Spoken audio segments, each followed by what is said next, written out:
الحمد لله نحمده ونستعينه ونستغفره ونؤمن به ونتوكل عليه ونعوذ بالله من شرور أنفسنا ومن سيئات أعمالنا من يهده الله فلا مضل له ومن يضلله فلا هادي له وأشهد أن لا إله إلا الله وحده لا شريك له وأشهد أن سيدنا ومولانا محمدا عبده ورسوله صلى الله تعالى على خير خلقه سيدنا ومولانا محمد وعلى آله وأصحابه أجمعين.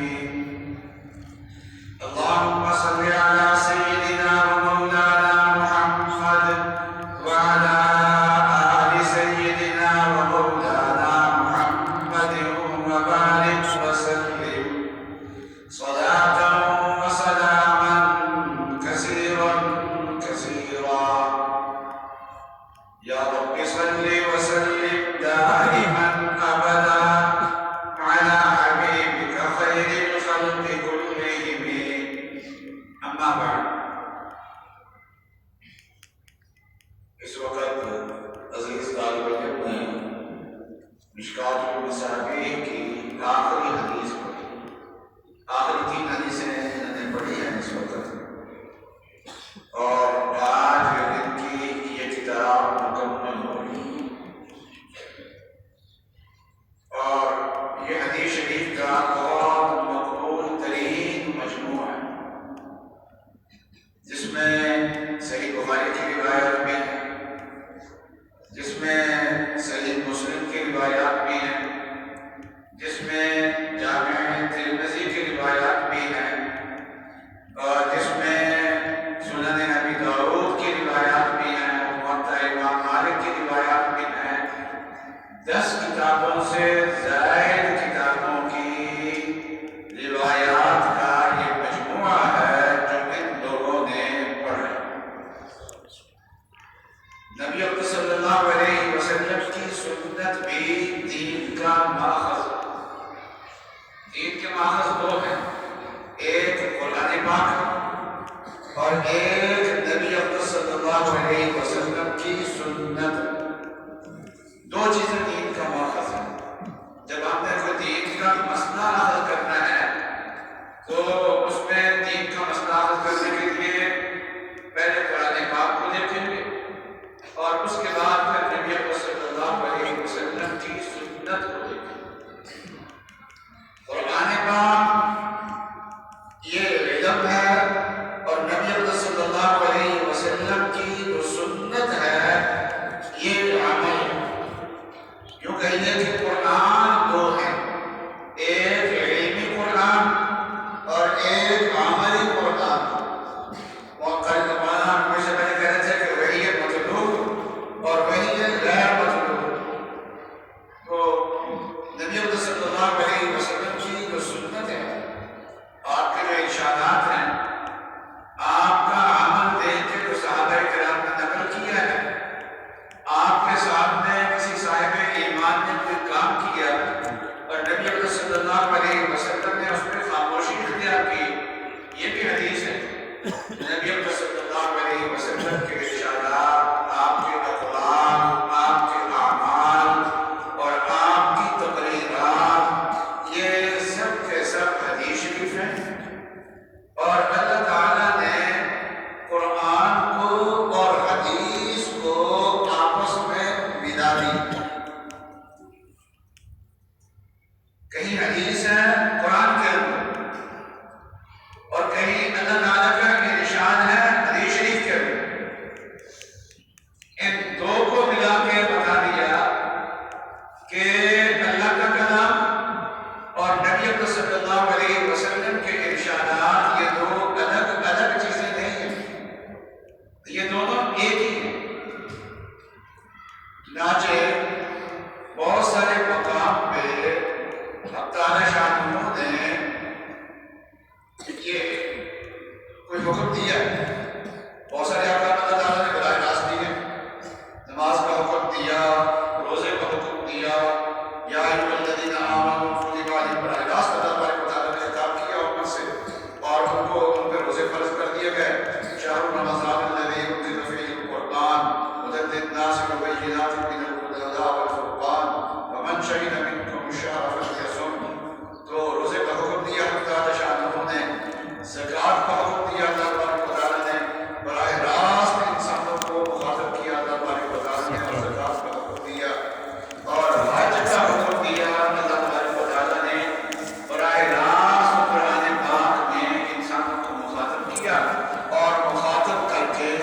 تبارک و تعالیٰ نے ان کو حکم دیا، حج کا حکم دیا، وَلِلَّهِ عَلَى النَّاسِ حِجُّ الْبَيْتِ مَنِ اسْتَطَاعَ إِلَيْهِ سَبِيلًا۔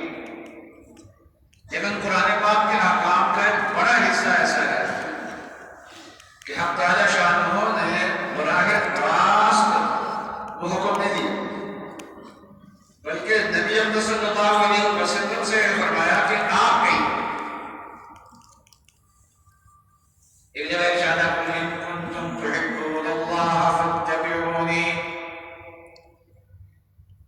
کہ نبی آپ لوگوں سے یہ کہہ دیجیے کہ اگر تمہیں اللہ سے محبت اور جب کسی سے محبت ہوتی ہے تو اس محبت کا تقاضا یہ ہوتا ہے کہ انسان یہ چاہتا ہے کہ جس سے مجھے محبت ہے اس کو بھی مجھ سے محبت ہو، وہ میری طرف التفات کرے، میری طرف توجہ کرے، میرے ساتھ تعلق قائم کرے۔ تمہیں اگر اللہ تبارک و تعالیٰ سے محبت ہے تو تم چاہو گے کہ اللہ تبارک و تعالیٰ ہماری طرف متوجہ ہو، اللہ تعالیٰ ہم سے محبت کرے۔ اس کا طریقہ کیا؟ کسی عامل کے پاس جانے کی ضرورت نہیں۔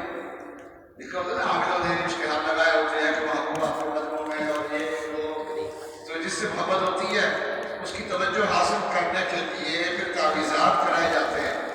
لیکن ہمیں اللہ سے محبت ہے تو اللہ کی توجہ اگر ہم نے حاصل کرنی ہے تو کس طریقے سے حاصل کی جائے گی؟ تو اللہ تبارک و تعالیٰ نے فرمایا کہ اس کا بہت آسان طریقہ ہے، وہ یہ ہے کہ اے نبی آپ فرما دیجیے اتبعونی، میرا اتباع کرو۔ تو نبی اکرم صلی اللہ علیہ وسلم کی ذات بھی اللہ کو محبوب ہے اور آپ کی ایک ایک ادا اللہ تبارک و تعالیٰ کو محبوب ہے۔ کہتے ہیں کہ جتنے انبیاء علیہ السلام آئے ہیں وہ ایک قوم کے لیے آئے ہیں، ایک وقت کے لیے آئے ہیں، چنانچہ ان کا دین اور ان کی شریعت محفوظ نہیں ہے، لیکن ایک نبی ایسے آئے ہیں جو آنے کے لیے آئے ہیں، جانے کے لیے نہیں آئے۔ انہوں نے ہمیشہ رہنا اور وہ جو کام کر لیں گے، جو ادا اختیار کر لیں گے، وہ کبھی بھی مٹے گی۔ نبی اکرم صلی اللہ علیہ وسلم نے لباس میں، وضاحت میں اپنے زمانے کی ثقافت کو بھی اختیار کیا۔ لباس ایک لازمی چیز ہے اور قرآن کے نازل ہونے سے پہلے بھی لباس پہنا جاتا تھا، اور عرب کا اپنا ایک لباس تھا، فارس والوں کا اپنا ایک لباس تھا، روم والوں کی اپنی ایک ثقافت تھی۔ تو نبی اکرم صلی اللہ علیہ وسلم نے لباس کے وہ طریقے جو شریعت کے مزاج کے مطابق، شریعت کے خلاف نہیں، نبی اکرم صلی اللہ علیہ وسلم نے ان طریقوں کو اختیار کیا۔ آج صلی اللہ علیہ وسلم کے زمانے میں پاجامہ اور شلوار بھی پہنی جاتی تھی اور تہبند بھی باندھا جاتا تھا، لیکن پاجامے کی تعریف آپ نے فرمائی ہے، پہنا نہیں۔ تعریف آپ صلی اللہ علیہ وسلم نے فرمائی ہے اور رسول اللہ صلی اللہ علیہ وسلم نے اس کو پہنا نہیں ہے، پسند فرمایا، لیکن زیادہ زندگی آپ نے ہمیشہ جو پہنا ہے وہ تہبند۔ اب تہبند کا حکم قرآن پاک میں تو نہیں ہے، اور نبی اکرم صلی اللہ علیہ وسلم نے کسی حدیث میں اس کا حکم نہیں دیا، شریعت کا حکم نہیں ہے، یہ اس زمانے کی ثقافت تھی جو نبی اکرم صلی اللہ علیہ وسلم نے اختیار کی۔ اور اوپر پہننے کے لیے اس زمانے میں دو طریقے رائج تھے، قمیض بھی پہنی جاتی تھی اور اس زمانے میں قمیض پہننے کی بجائے چادر اوڑھ لی جاتی تھی، جیسے کہ احرام کے اندر چادر اوڑھ لی جاتی ہے، اس طریقے سے چادر اوڑھ لی جاتی ہے۔ یہ ثقافت ہے اس زمانے کی جو رسول اللہ صلی اللہ علیہ وسلم نے اختیار کی۔ ایک دین ہوتا ہے، ایک ثقافت ہوتا ہے۔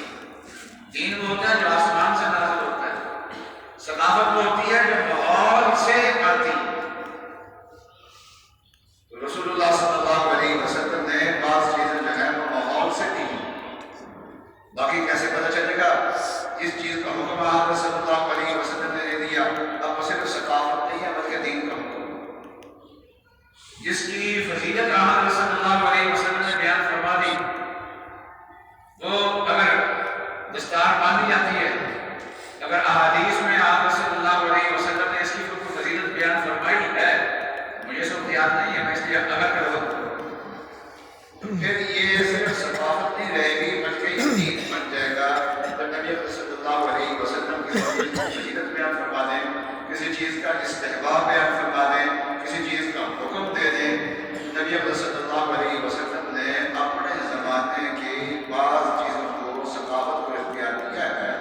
نہیں باقی رکھا میرے اللہ تبارک و تعالیٰ نے. اور بہت سارے ملک ایسے ہیں جن کا قومی لباس ہی ٹریبل. ملیشیا ہے، انڈونیشیا ہے، اور اس طریقے سے اس علاقے کے اور کچھ ممالک ہیں، اور ان کا قومی لباس ہی تہبند ہے. اور اس طریقے سے بنگلہ دیش ہے. بنگلہ دیش کا قومی لباس تو تہبند نہیں ہے، لیکن وہاں کے لوگ کثرت سے تہبند باندھتے. میں نے کہا سبحان اللہ، جس کا علماء اکرام بھی زور نہیں دے رہے، فقہاء اکرام بھی زور نہیں دے رہے، محدثین بھی جس پہ عمل کرنے کا زور نہیں دے رہے، لیکن اللہ کے محبوب نے اس کو اختیار کیا ہے. تو نتیجہ کیا نکلا ہے کہ کوئی ترغیب نہیں ہے، لیکن میرے محبوب کا طریقہ تو ہے.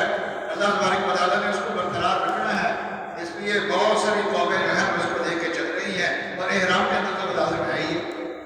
اور آپ صلی اللہ علیہ وسلم نے جو لباس پہنا ہے، اوپر چادر اوڑھ لی، نیچے تہبند باندھ لیا، تو احرام کے اندر تو کم از کم جو ہے وہاں مسلمان جو ہے وہ اس طریقے کو اختیار کرتا ہے.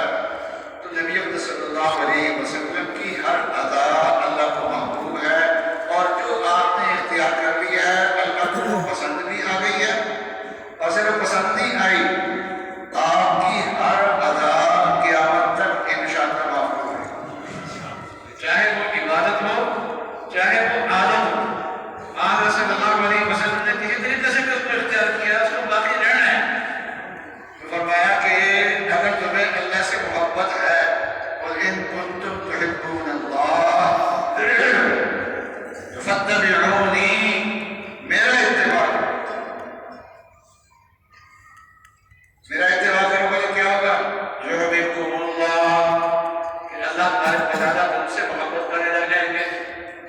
تو یہ بات اللہ تبارک و تعالیٰ براہ راست تو کہہ سکتے تھے نا، لیکن نہیں، براہ راست نہیں کہا، بلکہ نبی اکرم صلی اللہ علیہ وسلم سے کہلوایا. آپ ان سے کہیے، کیا کہیے؟ فَاتَّبِعُونِي، میرا اتباع کرو. فَاتَّبِعُونِي کیا اللہ کہہ رہے ہیں میرا اتباع کرو؟ نہیں، نبی اکرم صلی اللہ علیہ وسلم فرما رہے ہیں. تو یوں کہیے کہ یہ آیت جو ہے نا، یہ قرآن پاک کے اندر نبی اکرم صلی اللہ علیہ وسلم نے، اور اس طریقے سے کہ اللہ تبارک و تعالیٰ نے حیا، شرم، عفت، پاکیزگی اس کا ایک نظام دیا ہے. یہ حیائی شریعت کا مزاج نہیں ہے، حیا شریعت کا.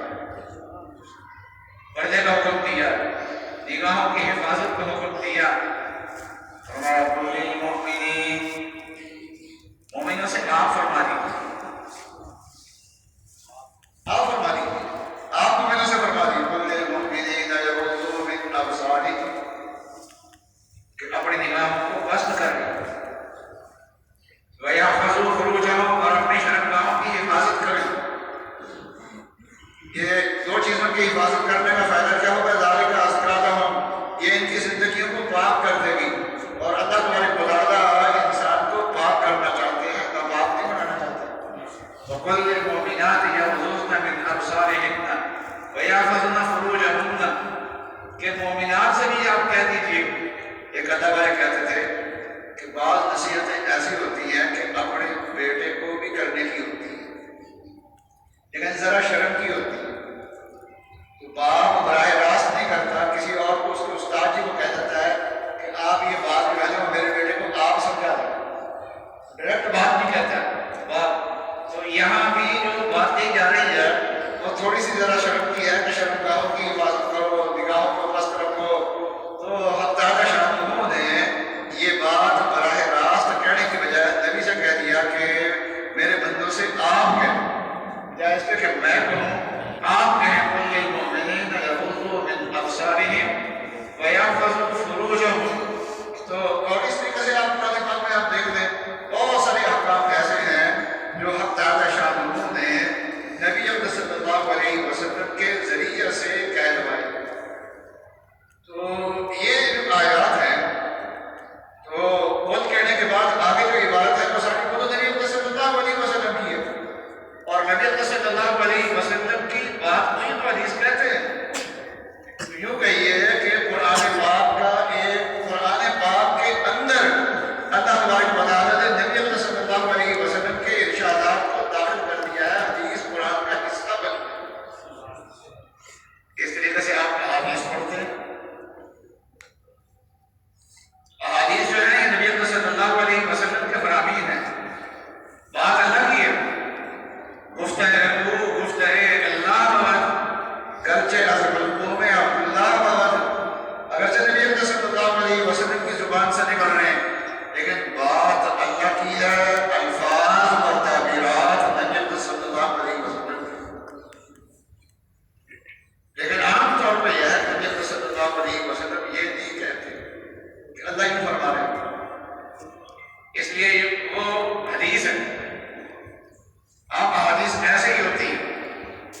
انسان کے خیال سے بھی باہر ہیں۔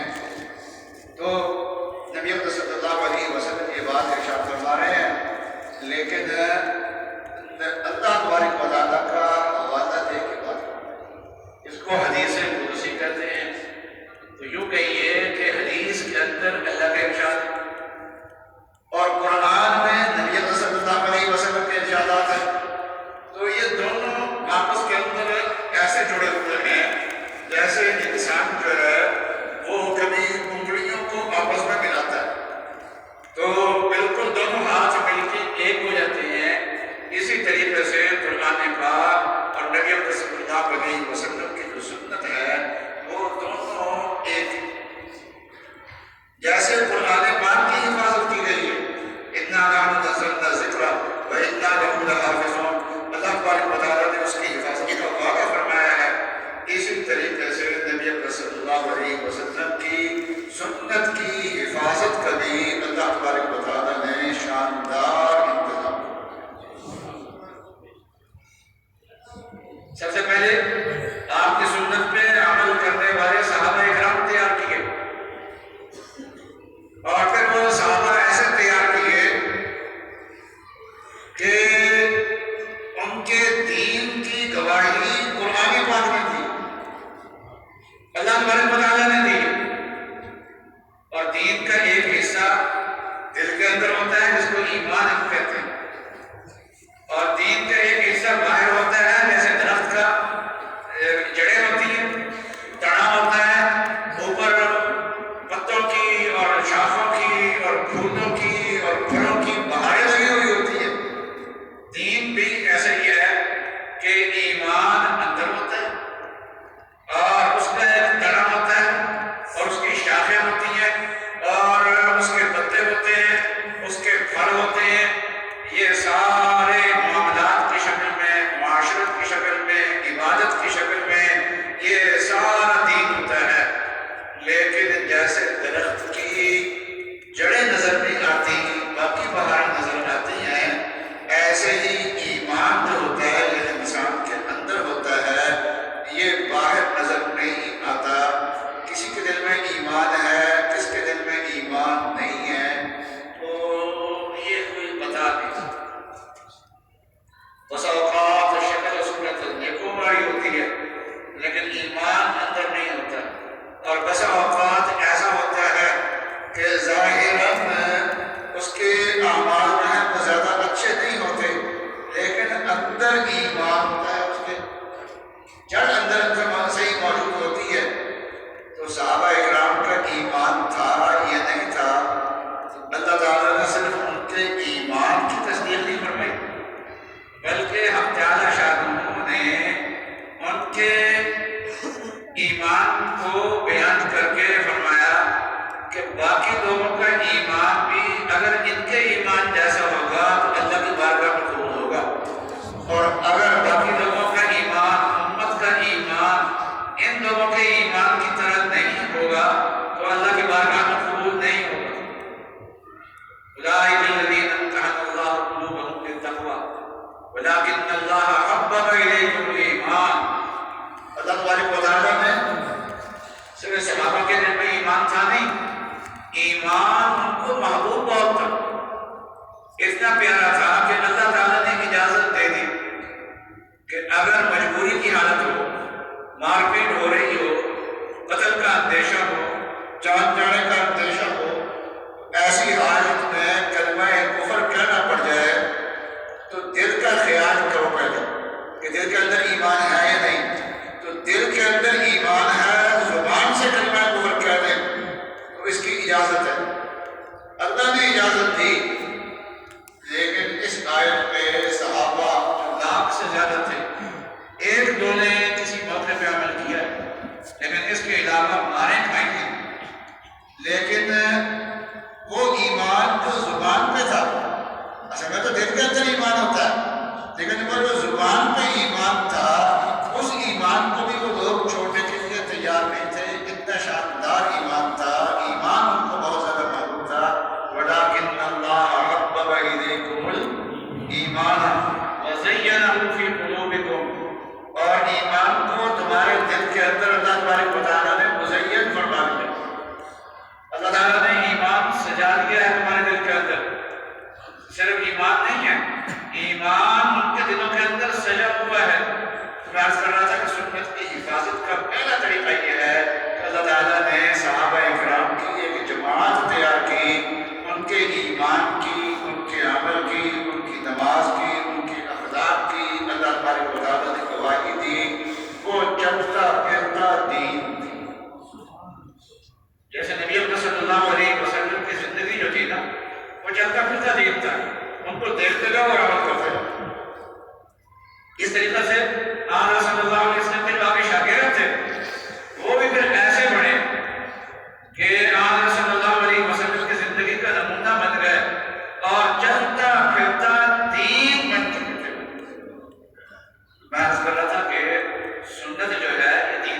ان اعمال کی تفصیل قرآن پاک میں نہیں آتی۔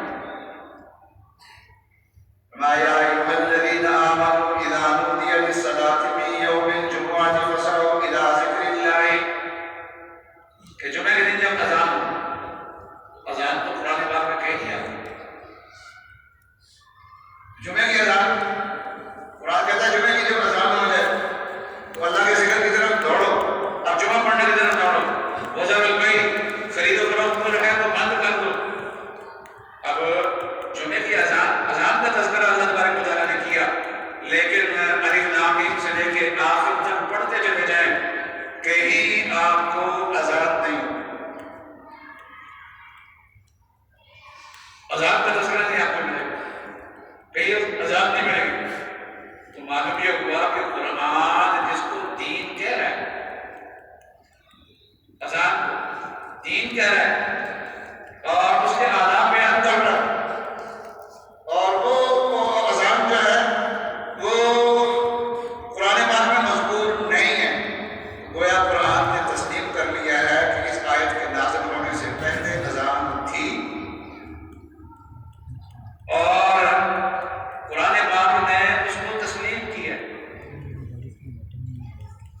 وَطَهِّرَ بَيْتِيَ لِلطَّائِفِينَ وَالْعَاكِفِينَ، ابھی قاری صاحب جو ہے یہ سورہ بقرہ کے رکوع پڑھ رہے تھے، تو اس میں تو اللہ تعالیٰ دو پیغمبروں کو جنہوں نے بیت اللہ کی تعمیر کی، حضرت ابراہیم علیہ السلام اور حضرت اسماعیل علیہ السلام، ان کو حکم دے رہے ہیں کہ میری گھر کو اور مسجد حرام کو ذرا صاف کرو۔ کن کے لیے صاف کرنا ہے؟ جو طواف کرنے والے ہیں ان کے لیے صاف کرنا ہے، تو طواف کا تذکرہ تو قرآن پاک میں ہے، یطوفوا بالبیت العتیق، لیکن طواف کی پوری تفصیل نہیں کہ کتنے چکر ہونے چاہیے، کہاں سے طواف شروع ہوگا، اور وہ دائیں طرف کو طواف کرنا ہے، بائیں طرف کو طواف کرنا ہے، یہ پوری تفصیل نہیں ہے قرآن پاک میں، لیکن طواف کا تذکرہ ملتا ہے۔ اور دوسرا والعاکفین، اور اعتکاف کرنے والوں۔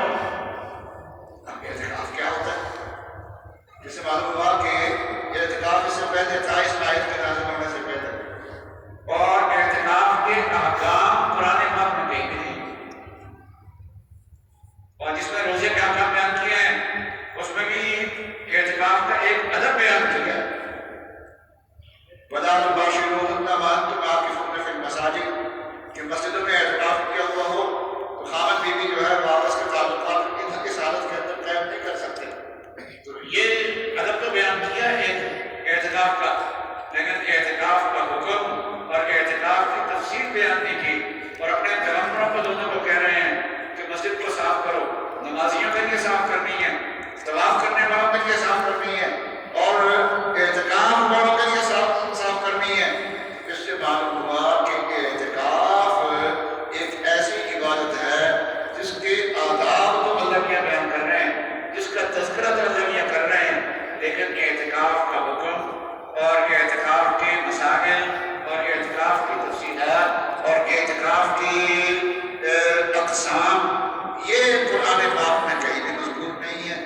تو اس سے کیا معلوم ہوا کہ اعتکاف ایسی عبادت ہے جس کو قرآن نے بیان نہیں کیا، بلکہ نبی اکرم صلی اللہ علیہ وسلم نے اس کو بیان، قرآن صلی اللہ علیہ وسلم کے بیان سے وہ چیز ثابت ہوئی ہے۔ تو میں عرض کر رہا تھا کہ احادیث کچھ منکرین حدیث ہیں، آپ جائیں گے یہاں سے ماڈل ٹاؤن سے بھی گزرتے ہوئے جاتے ہیں لاہور میں، تو وہاں علامہ محمد پرویز ہوا کرتا تھا، اس کا ادارہ شاید ابھی موجود ہوگا، طلوع اسلام رسالہ جو اس کا نکلتا ہے، تو وہ عام طور پہ اس کے رسالے کے ٹائٹل پہ احادیث لکھی ہوتی ہیں، حالانکہ ہے منکر حدیث، تو لوگوں کو اس سے دھوکہ ہو جاتا ہے، مجھے علماء کہتے ہیں کہ یہ منکر حدیث ہے، حالانکہ ان کا جو رسالہ نکلتا ہے طلوع اسلام، تو اس کے تو ٹائٹل پہ حدیث کو لکھی ہوئی ہوتی ہے۔ اصل میں حدیث کا انکار کا مطلب یہ نہیں ہے کہ وہ یہ کہتے ہیں کہ نبی صلی اللہ علیہ وسلم کی حدیثیں نہیں ہیں، وہ مانتے ہیں کہ حدیثیں موجود ہیں حضرت صلی اللہ علیہ وسلم کی، لیکن وہ کہتے ہیں کہ اس کی تشریعی حیثیت نہیں ہے۔ شریعت حدیث سے نہیں بنتی، شریعت جو بنتی ہے وہ صرف قرآن سے بنتی ہے،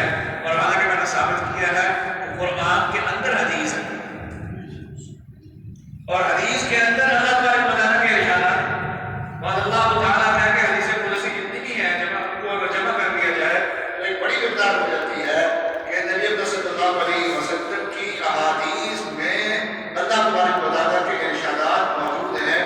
تو یہ تو شروع میں تمہیدی طور پر کچھ باتیں ہو گئی۔ آخری باب صاحب مشکات نے جو قائم کیا ہے وہ ہے باب ثواب ہذہ الامہ، کہ اس امت کے لیے اللہ تبارک و تعالیٰ نے اجر کیا ہے، اس امت کا مقام کیا ہے، اس امت کی بڑی خصوصیات ہیں۔ اس امت کی خصوصیات میں سے ایک خصوصیت یہ ہے کہ اس امت کو جو اللہ تبارک و تعالیٰ نے دین دیا ہے وہ دین کامل اور مکمل۔ الیوم اکملت لکم دینکم واتممت علیکم نعمتی، اس سے پہلے کسی پیغمبر پہ اس مضمون کی آیت نازل نہیں ہوئی، اس لیے کہ نبی اکرم صلی اللہ علیہ وسلم سے پہلے کسی پیغمبر پہ دین مکمل ہوا ہی نہیں۔ دین کی تکمیل ہوئی ہے تو نبی اکرم صلی اللہ علیہ وسلم پہ ہوئی ہے۔ آپ کی وفات کے چند ماہ پہلے اور جب عرفات میں آپ صلی اللہ علیہ وسلم وقوف فرما رہے تھے، اس موقع پہ آیت نازل ہوئی الیوم اکملت لکم دینکم، صرف دین نہیں فرمایا، واتممت علیکم نعمتی، اس کو نعمت بھی فرمایا، ورضیت لکم الاسلام دینا، اور اللہ تبارک و تعالیٰ نے دین اسلام کو ہمیشہ کے لیے پسند فرما دیا ہے۔ یہ تو تین چیزیں اللہ تبارک و تعالیٰ نے اس آیت کے اندر بیان فرمائی ہیں۔ تو دین کامل اور مکمل ہے، اور کامل اور مکمل ہونے کے بعد پھر ضرورت ہوتی ہے اس کی حفاظت کی۔ اب قیامت تک کوئی اور پیغمبر آنا نہیں ہے، اس لیے یہ دین اللہ تبارک و تعالیٰ نے محفوظ رکھا ہے، اور اس دین کی حفاظت کی ہوئی اللہ تبارک و تعالیٰ صورت پیدا کرواتے ہیں۔ یہ جو مدارس ہیں یہ بھی دین کی حفاظت کی اللہ تعالیٰ نے ایک صورت بنائی۔ انگریز یہاں پر آیا تھا نا، وہ دین کو مٹانے کے لیے آیا،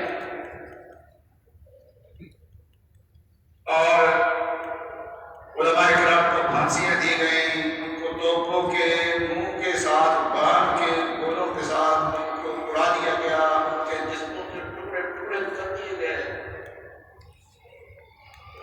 اور جو تعلیمی ادارے تھے مسلمانوں کے ان کو ختم کر دیا گیا، دینی تعلیم کو ختم کر دیا گیا،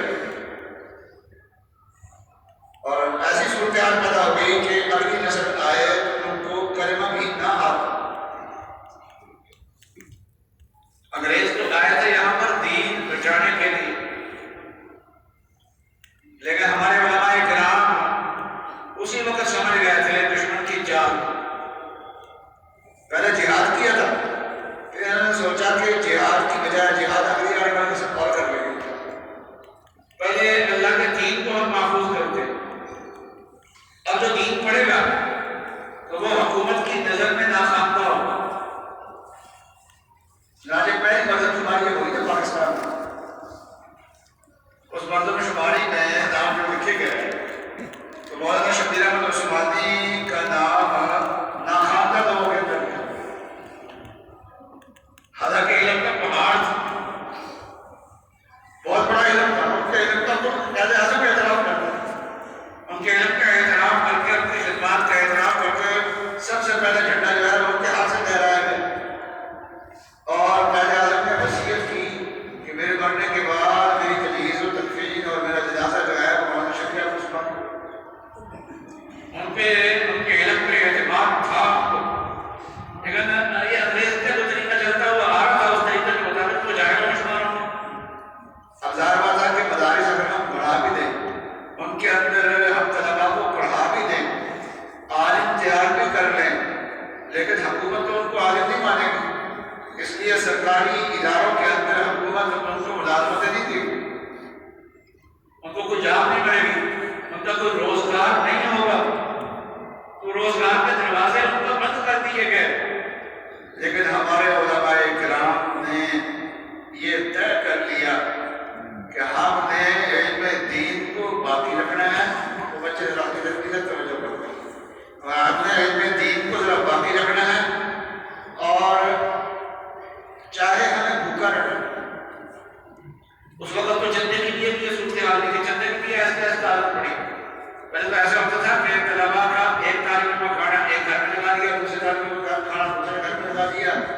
وہ جا کے اس گھر میں کھانا کھا کے آ گیا یا کھانا وہاں سے لے کے آ گیا، تو اس طریقے سے چلتا تھا۔ اور دارالعلوم دیوبند جب نیا نیا بنا تو لوگوں سے چندہ کرنے کا طریقہ، لوگ بھی تو غریب تھے اس وقت، تو چندہ کرنے کا طریقہ یہ تھا کہ بڑے دیکھے تو لوگوں کو گھر بھر دیے گئے اور ان سے یہ کہہ دیا گیا کہ جب تم لوگ گھر کے لیے آٹا گوندو تو ایک مٹھی جو ہے نا یہ مدرسے کے گھڑے کے اندر ڈال دو،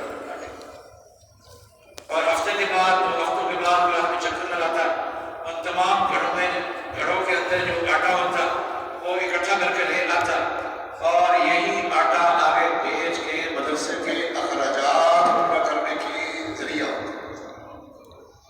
آج لوگ کیا تھا بجلی کے بلوں سے بڑے پریشان تھے، بجلی کے بل دیں یا اسکولوں میں جا کے بچوں کی تعلیم کی فیس دیں۔ تو ایسی بات یہ ہے کہ پہلے سرکاری تعلیمی اداروں میں نہیں پڑھاتے تھے، پرائیویٹ میں پڑھاتے تھے، کہ سرکاری اداروں میں استاد توجہ نہیں کرتے، پرائیویٹ میں توجہ ہوگی۔ اب پرائیویٹ میں پڑھا کے بھی رات کو اکیڈمی میں بھیجنا پڑتا ہے بچوں کو، تو ایک فیس جو ہے وہ اسکول کی دینی پڑتی ہے اور دوسری فیس جو ہے وہ اکیڈمی کی دینی پڑتی ہے۔ ہمارے یہاں الحمدللہ مدرسوں کے اندر بھی اسکول کی تعلیم چل رہی ہے، اور الحمدللہ اکثر ہمارے طلبا جو ہے وہ بورڈ میں، فیصل آباد بورڈ میں کوئی نہ کوئی پوزیشن حاصل کرتے ہیں۔ یہ جو سال گزرا ہے اس میں 10ویں کے امتحان میں، میٹرک کے امتحان میں ہمارے ایک طالب علم نے دوسری پوزیشن حاصل کی تھی، لیکن یہ پوزیشن جو حاصل کی ہے کسی اکیڈمی میں جا کے نہیں کیا، اور استادوں نے ان کو کوئی بعد میں الگ سے بھی نہیں پڑھایا، جو کلاس روم کے اندر ان کو پڑھایا ہے، جو مدرسے کے نظام کے اندر آیا ہے وہی تھا، اس کے علاوہ ان کے لیے کچھ بھی نہیں تھا۔ اس نظام کے تحت آج مدارس کا نظام جو ہے وہ آج آپ کے بہترین سے بہترین، مہنگے سے مہنگے جو پرائیویٹ اسکول ہیں ان سے یہ بہتر ہے۔ مہنگے پرائیویٹ اسکولوں میں بھی جو بچے زیادہ کامیاب ہوتے ہیں وہ اکیڈمی میں جا کے کامیاب ہوتے ہیں، اور ہمارے مدارس ایک مدرسہ نہیں ہے، پاکستان میں بڑے مدارس ہیں جو میٹرک میں اور آگے جا کے ایف اے میں مختلف مراحل میں، ہمارے یہاں یونیورسٹی سے پی اے میں بھی یہ طالب علم نے پوزیشن میں پچھلے سالوں میں، تو یہ پڑھ کے پوزیشنیں لے رہے ہیں اور اکیڈمی میں بھی نہیں جا رہے۔ یہ منفرد طریقہ کار جو ہے تو آج لوگ پریشان ہیں، سارے مدرسے والے بھی پریشان ہیں۔ اور عجیب بات یہ ہے کہ ہمارے بل میں اگر 10 لاکھ کا بل ہوتا ہے تو آدھا بل جو ہوتا ہے وہ بجلی کا ہوتا ہے، بجلی بہت مہنگی، اور آدھا بل جو ہوتا ہے وہ ٹیکس کا ہوتا ہے۔ اب مدرسے سے ٹیکس کیا وصول کرنا تھا؟ مدرسے کا ٹیکس کیا ہوتا ہے؟ مدرسے والا کوئی مل تو نہیں ہے، یہ فیکٹری تو نہیں ہے، یہ کچھ یافتی ادارہ تو نہیں ہے، یہ کوئی کمائی کرنے والا ادارہ تو نہیں ہے۔ لیکن شاہ صاحب بھی مجھ سے تذکرہ کر رہے تھے کہ بل جو ہے نا وہ 8 لاکھ کا آ گیا۔ میں نے کہا یہ تمام مدارس کے ساتھ یہ صورتحال ہے۔ ہماری بہت بڑی مسجد جامع امدادیہ کی، اور مسجد کے پوری چھت کے اوپر سولر لگایا ہوا، اس سولر لگانے کے باوجود گزشتہ جو بل آیا وہ 26 لاکھ کا۔ اتنے مہنگے مہنگے بل آئے ہیں، یہ بل بھی ادا ہوں گے انشاءاللہ، لیکن کون ادا کریں گے؟ جن کا مال اللہ کی بارگاہ میں قبول ہو، جن کا مال اللہ کی بارگاہ میں قبول ہو۔ ایک صاحب مجھے کہنے لگے کہ میں مدرسوں میں نہیں آپ دیا کرتا، میں کہاں خرچ کرتے ہو؟ کہنے لگے جی میں جیل میں خرچ کرتا ہوں، ایسی وہ کھانا کھلاتا ہوں، میں مدرسے میں خرچ نہیں کرتا۔ میں نے کہا جی قسمت کی بات ہوتی ہے، کیونکہ قیدی جن کو آپ کھانا کھلاتے ہیں وہ باہر سے چوریاں کر کے آئے، قتل کر کے گئے ہیں، ڈکیتیاں کر کے گئے ہیں اور مجرم ہیں، گالیاں دینے والے ہیں، تو آپ کے پیسوں سے کھانا کھانے کے بعد بھی وہ گالیاں ہی دیں۔ وہ پہلے بھی گالیاں دیتے تھے، ابھی گالیاں دے کے ان کے اندر سے گالیاں نکل رہی ہیں۔ اور اگر وہ چھوٹا مجرم تھا تو چھوٹا مجرم جو ہوتا ہے وہ شرمندہ ہوتا ہے، لیکن جب جیل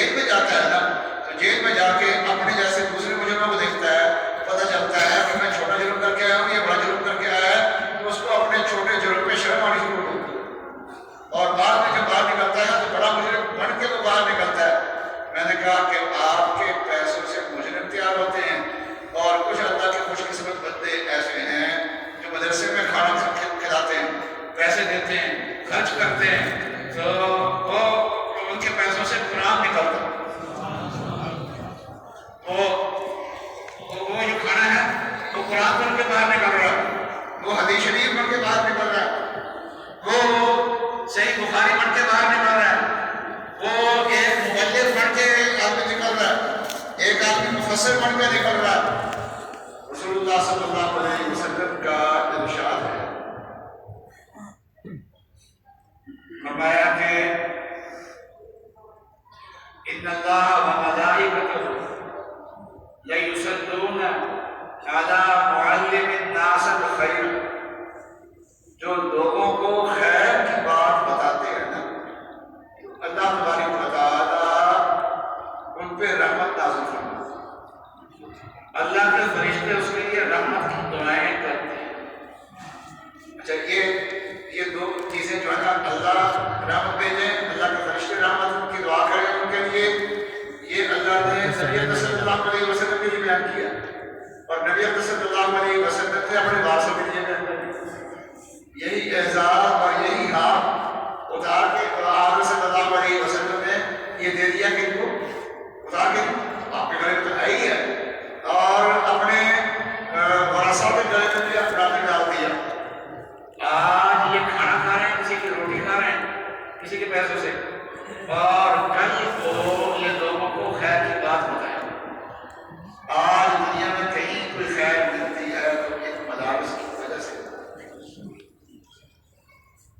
تو یہ دین آج محفوظ ہے، اور محفوظ کیا؟ جو دشمن یہاں دین مٹانے آیا تھا، آج اسی دین کے مدارس ان کے ملک کے اندر بن گئے.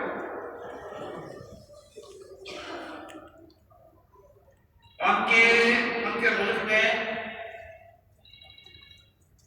کے ملک میں یہ مساجد نہیں تھی، لیکن اب مساجد کثرت سے تعمیر ہو رہی، بلکہ ان کے گرجے بند ہو رہے ہیں. اکثریت ان کی ہے، ان کے گرجے اور بڑھنے رہے ہیں، ان کے گرجے بند ہو رہے ہیں اور بک رہے ہیں، اعلان ہو رہے ہیں، مسلمان اس کو خرید رہے ہیں اور خرید کے اس کو مسجد کھڑا رہے ہیں. ہمارا ایک شاگرد تھا، وہ کہنے کا جواب میں نہیں کہا کہ ہمیں گرجے کے انتظامی ہو رہی ہے، ہم گولی لگانے کے لیے جا رہے ہیں، دعا فرما دو گولی لگ جائے، گولی ہمارے ہاتھ میں آ جائے، ہماری پیشکش پہ گولی رک جائے. دعا کرا، طلبا کو بھی کہا دعا کرو، بعد میں اس کے پیغام آیا کہ جی وہ ہمیں گرجا میں ملے گا. تو میں نے کہا ایک دو کمرے کا تو گرجا ہوگا، بعد میں یہ بڑا تشکیل بھیجی تو 20 لوگ کر رہے ہیں اس کا. اب وہ مدرسہ بھی بن گیا، مسجد بھی بن گئی، ساری چیزیں بن گئی. وہ میں نے کہا اللہ کے بندو یہ گرجے کیوں خریدتے ہو؟ کوئی اور مکان خرید کے نہیں ویسے مدرسہ بنا سکتا. کہنے لگے کہ اصل میں وہ عبادت خانے کے طور پہ منظور ہو چکا ہے، اب دوبارہ بطور مسجد کے ہمیں منظوری دینے کی ضرورت نہیں پیش آئے گی، اور اگر اور کو مکان خریدتے تو پھر ہمیں اس کی منظوری دینے کی ضرورت پیش آتی ہے، اور بطور مسجد کے منظوری دینے کی ضرورت پیش آتی ہے. تو یہ ہمارے علماء کرام کے کارنامے ہیں. یہ بچوں نے جو حدیث پڑھی تھی نا، پہلی حدیث پڑھی تھی کہ رسول اللہ صلی اللہ علیہ وسلم نے ارشاد فرمایا جب شام میں بلال آ جائے تو پھر امت میں کوئی خیر باقی نہیں ہے، اور فرمایا کہ میری امت میں ایک جماعت رہے گی جو جس کے ساتھ اللہ کی مدد ہوگی. منصورین لا یضرهم من خذلهم، جو آدمی ان کی مدد کرنے چھوڑ دے تو ان کو کوئی نقصان نہیں پہنچے گا، کیونکہ اللہ کی مدد ان کے ساتھ ہے. بہت سارے لوگ کہتے ہیں کہ ہم درسے میں نہیں دیتے، ہم درسے کے ساتھ تعاون نہیں کریں گے. یاد رکھیں جو آدمی مدرسے کے ساتھ ہے، ایک تو تعاون چھوڑ دیا، حالات نہیں رہے، کاروبار نہیں رہا، اب مدرسے کو پہلے دیتا تھا دینے میں قابل نہیں رہا. بہت سارے ہمارے کاروباری جو ہیں ان کے کاروباری حالات ایسے خراب ہوتے ہیں کہ جب ان کی بات سنتے ہیں تو دل کرتا ہے کہ جیب کے اندر کوئی پیسے ہوں تو ان کو زکات دے دو. بعض تاجر سے ہیں وہ اپنے حالات کو اس طریقے سے بیان کرتے ہیں، تو ایسا ہوتا ہے. وہ تو کوئی گناہ کی بات نہیں ہے، لیکن دین کو حقیقت سمجھ کے چھوڑ دے تو یاد رکھیے، تو اگر چھوڑ دے گا تو چھوڑ دے گا، لیکن اللہ تبارک و تعالیٰ نہیں چھوڑے. وہ اللہ تبارک و تعالیٰ ان کی مدد کرتے رہتے. وہ کسی دارالفتہ سے نہ مسئلہ پوچھا، ہمارے دارالفتہ سے پوچھا، سرکاری جگہ پہ بغیر اجازت کا مسجد بنا دیا. اب مسئلہ تو جو ہے وہ صحیح بتانا ہے کہ سرکاری جگہ پہ بغیر اجازت کے جو مسجد بنائی جائے وہ شرعی طور پہ مسجد بنتی نہیں ہے. باقی افسران کو چاہیے کہ اب مسجد بن گئی ہے تو اس کو لیکن یہ ہے کہ بڑی نہیں ہے. اس مسجد کے امام صاحب ایک دن میرے پاس آئے، فتویٰ کی ہماری جاننے والوں کی مسجد کا. اب وہ میرے پاس آئے، کہنے لگے مفتی صاحب آپ نے فتویٰ دے دیا لیکن اللہ نے نہیں مانا ہوگا. کہ کیا آپ کو خیر ہو گئی؟ کہنے لگے جی آپ کا فتوے کے بعد تو مشینیں مشین لے کے بلڈوزر لے کے مسجد کو گرانے کے لیے آ گئے، اور ایک ٹریکٹر جو ہے نا وہ بلڈوزر کے وہ آگے کو بڑھا، بس اس کا آگے بڑھنا تھا کہ اوپر سے بجلی کے تار ٹوٹ کر نا اس کے اوپر گر گئے. اس نے چھلانگ لگا کے جان تو بچا دی، لیکن اس کو دیکھ کے سارے ملازمت نے ہاتھ جوڑ دیے کہ ہمیں ملازمت سے نکال دو، مسجد میں گھر. جب اللہ تعالیٰ کو بتانا کسی چیز کو بچانے کے لیے آ جائے تو وہاں کوئی چیز بھی کام نہیں آتی. اللہ تعالیٰ کو بتانا کی قدرت یہاں پر آ جاتی ہے. فرمایا کہ ایک جماعت ایسی رہے گی جو دین پہ قائم رہے گی اور ان کی جو مدد چھوڑ دے گی. اور ایک حدیث میں آتا ہے کہ جہاد اللہ سے ندا کرو سے جہاد جو ہے یہ قیامت تک جاری رہے گا. اور فرمایا اور فرمایا کہ ایک جماعت جہاد کو کرتی رہے گی. جماعت جہاد کرنے والی ایک جماعت موجود رہے گی اور جہاد بھی قیامت تک رہے گا. صحابہ نے پوچھا یا رسول اللہ یہ مجاہدین کہاں ہوں گے؟ فرمایا کہ دمشق شہر کے دروازوں پہ اور بیت المقدس کے دروازوں پہ، بیت المقدس کے دروازوں پہ اور ان جگہوں پہ یہ ہوں گے. تو ماشاء اللہ اب بھی ہے اور وہاں بھی آپ نے سب فرمایا دار وہ لگے ہوئے ہیں، انہوں نے جہاد میں لگے ہوئے ہیں. اور ایسی جنگ جس سے پہلے قریب قریب کوئی ہوئی جیسی زبردست جنگ یہ ہے. اور وہ لوگ تو جنگ نہیں کر رہے، اسرائیل جنگ نہیں کر رہا. اسرائیل تو بے گناہوں کو مار رہا ہے، جو جنگ میں نہیں شریک ان کو مار رہا ہے. اور جنگ کرنے والوں کا مقابلہ کرنا ان کے لیے مشکل ہو رہا ہے. جنگ کرنے والوں کے ساتھ مقابلہ کرنا ان کے لیے مشکل ہو رہا ہے. سب تو ایسی جنگ ہے. یہ جنگ آج صلی اللہ علیہ وسلم ہے کہ ان کی مدد کرنا چھوڑ بھی دو گے نا تب بھی یہ جنگ جاری رہے. اب عالم اسلام پورا جو ہے زبان سے مذمت کرتا ہے لیکن اسرائیل کی مرمت کرنے کے لیے تیار نہیں. لیکن اس کے باوجود یہ جہاد چل رہا ہے. فرمایا کہ میری امت میں ایک جماعت ایسی رہے گی. اور آخری حدیث جو انہوں نے لکھی ہے تو یہ ہے کہ قرآن پاک کی آیت ہے تم خیر امت اخرجت للناس تأمرون بالمعروف وتنہون عن المنکر. تم بہترین امت ہو جو لوگوں کے فائدے کے لیے ظاہر کی گئی. تو ہمیں اللہ تعالیٰ نے جو گھر دیا نا قبلہ کعبہ دیا ہمارے بنانے نے ہمیں، وہ کعبہ کیسا ہے؟ فرمایا کہ للناس وضع للناس ان اول بیت وضع للناس. اور جو ہمیں پیغمبر دیے ان کی شان کیا ہے؟ یا ایھا الناس انی رسول اللہ الیکم. سارے لوگوں کے دل بھیجے گئے. اور آپ صلی اللہ علیہ وسلم کی جو امت ہے اس کی شان بھی کیا ہے؟ اخرجت للناس. تم سارے لوگوں کے فائدے کے لیے نکالے گئے ہو. فرمایا کہ انتم تدرکون 70 امتا. بڑی بڑی امتیں جو ہیں نا وہ 70 ہیں. تم ان 70 امتوں کو پورا کرنے والے ہو. مطلب یہ ہے کہ اس امت کے بعد کوئی اور امت نہیں آئے گی، آپ کے بعد کوئی اور نبی نہیں آئے گا. تم تدرکون 70 امتا انتم خیرها واکرمها علی اللہ تعالی. تم جو ہے وہ سب سے بہتر ہو اور سب سے بڑھ کے ہو. باقی یہ امت بہتر کیوں ہے؟ ما تأمرون بالمعروف وتنہون عن المنکر. یہ نیکی کا حکم دیتے ہیں اور برائی سے روکتے ہیں. تو اس ہم حضور کے امتی ہیں. لیکن امتی کب بڑھیں گے صحیح معنی کے اندر؟ دو صورتیں ہیں.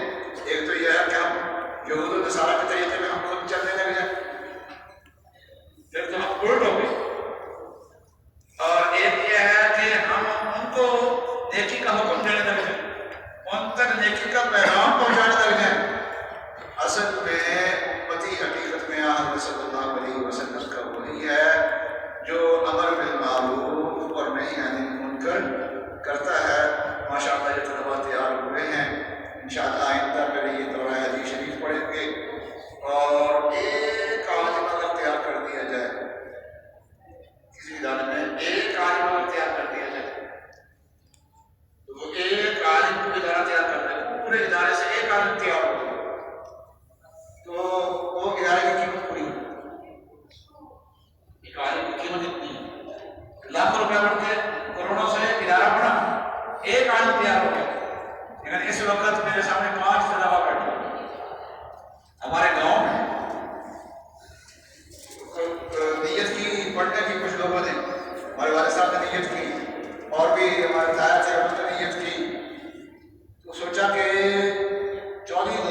حضرت مولانا عبد المجید انور تھے اور ایک ہمارے ماموں تھے، اس کی وجہ سے چند ایک آدمی اور ہو گئے، تو پھر ایسا گاؤں کے اندر مدرسہ زیادہ دیر چل نہیں سکتا۔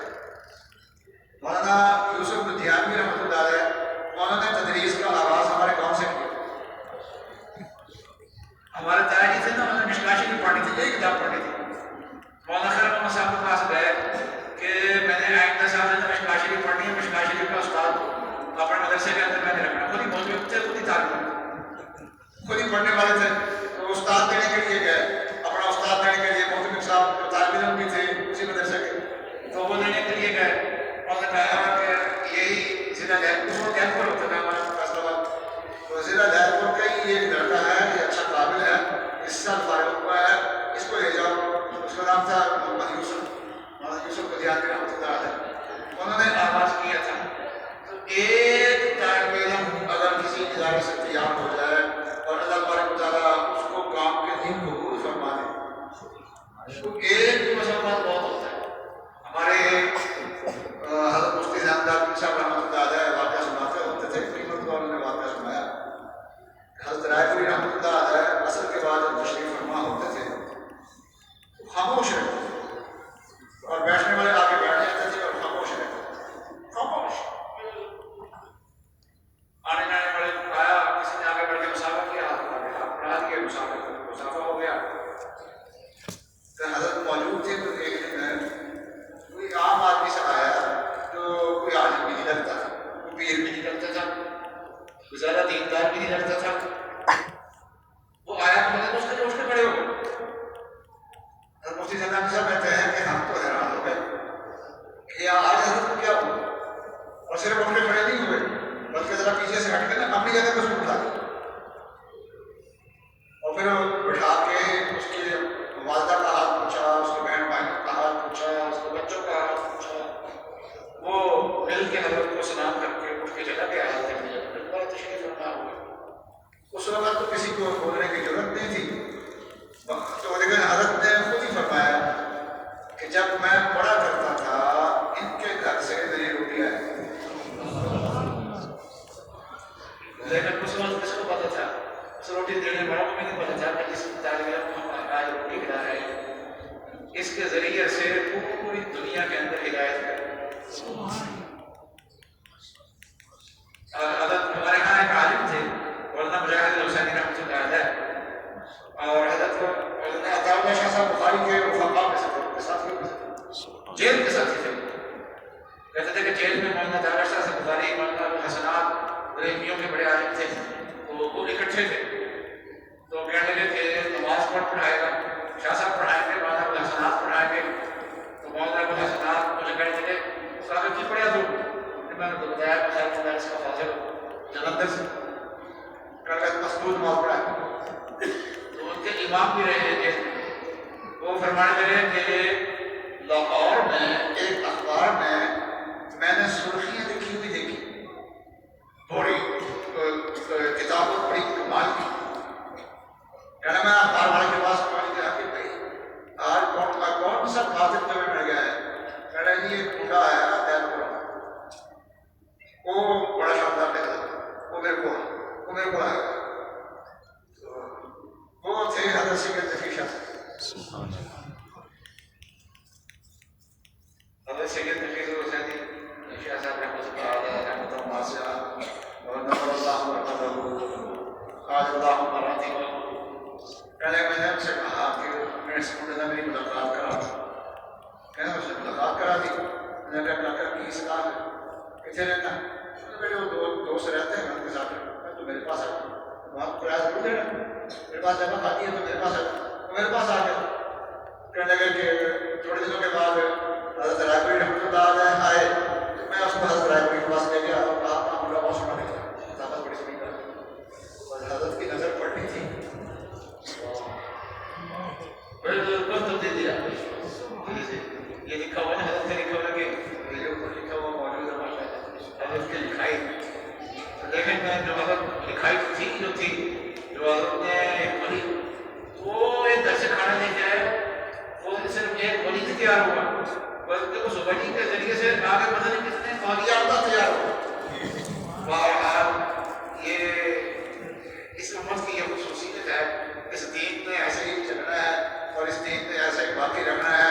اللہ تبارک سے ہمیں دعا مانگنی چاہیے کہ اللہ تبارک و تعالیٰ ہمیں اس دین کا میں حفاظت میں حصے دار بنا۔